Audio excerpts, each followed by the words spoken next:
Bebe, may emergency sa Pilipinas. Kailangan nila ng pera pero gabi na sarado yung remittance.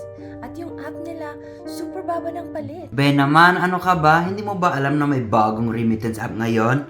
Ang Taptap Send. Anong Taptap Send? Ito download mo lang yung Taptap Send app. Pili ka ng bansa. Taptap Send. Ang bilis. Kasing bilis ng I love you mo sa akin.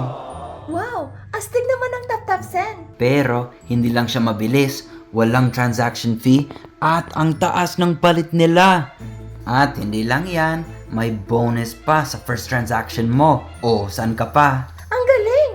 At pwede ka din mag-cash out anytime sa Cebuana, GCash at madami pang iba. Oh, bilis! Anong ginagawa mo? Magpadala ka na! Thank you, babe! Ikaw na talaga ang galing Siyempre mo. naman. Ayan, na-download ko na ang Taptap Send. Akin ang card mo. Mhm.